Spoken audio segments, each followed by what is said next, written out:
Good afternoon, everyone. My topic is developing a long-term financial plan. Forecasting a firm's future financing needs using a long-term financial plan can be thought of in terms of three basic steps.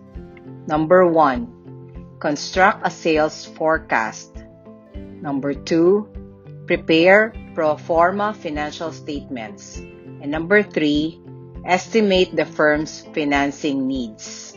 As an example of financial forecasting, we will show you Table 17.1. This illustrates how CGen Incorporated uses the percent of sales method to construct pro forma income statement and pro forma balance sheet. The company uses the three-step approach to financial planning. We go to the first step, construct a sales forecast. Sales forecast is generally based on past trend in sales and the influence of any anticipated events that might materially affect that trend. In step 1, forecast revenues and expenses, let's take a look at the table. CGen financial analysts estimate the firm will earn 5% on the projected sales of 12 million in 2010. It is net income divided by sales equals percentage of sales. CGen plans to retain or to keep half of its earnings and distribute the other half as dividends.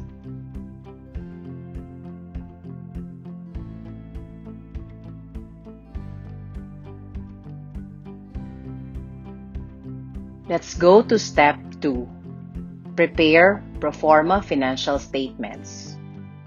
Pro forma financial statements help forecast a firm's asset requirements needed to support the forecast of revenues. The most common technique is percent of sales method that expresses expenses, assets, and liabilities for a future period as a percentage of sales. To illustrate step 2, let's take a look at the table.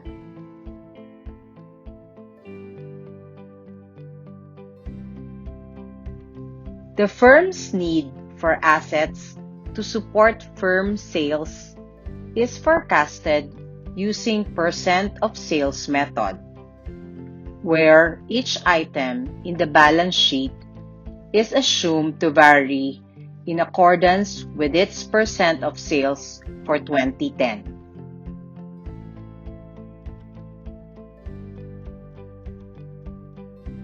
In step 3, we estimate the firm's financing needs.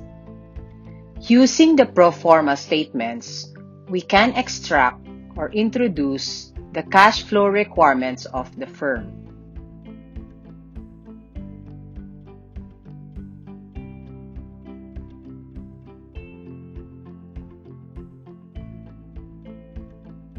To illustrate step 3, let's take a look again at the table.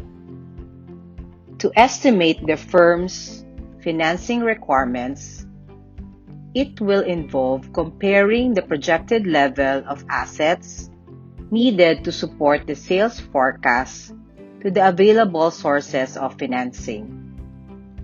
In essence, we now forecast the liabilities and owner's equity section of the pro forma balance sheet.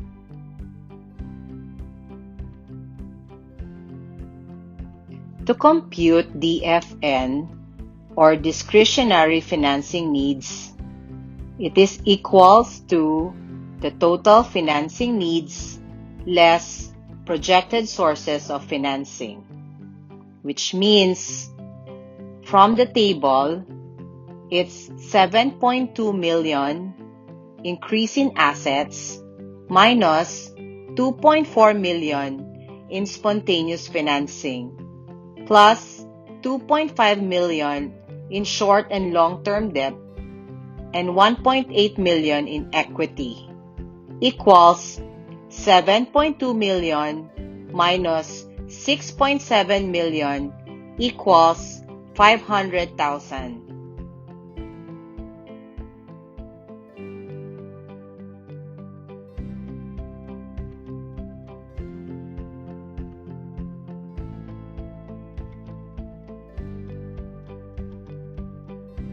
This means that the firm has to raise 500,000 with some combination of borrowing, whether short-term or long-term, or the issuance of stock.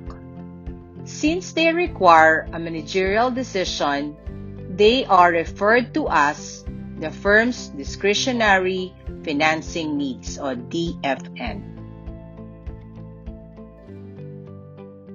In closing, in order to make the right and sound managerial decision, it is necessary to develop a long-term financial plan by following these 3 steps to give the business a straightforward, easy-to-implement guide as a powerful tool in making a reliable financial forecast.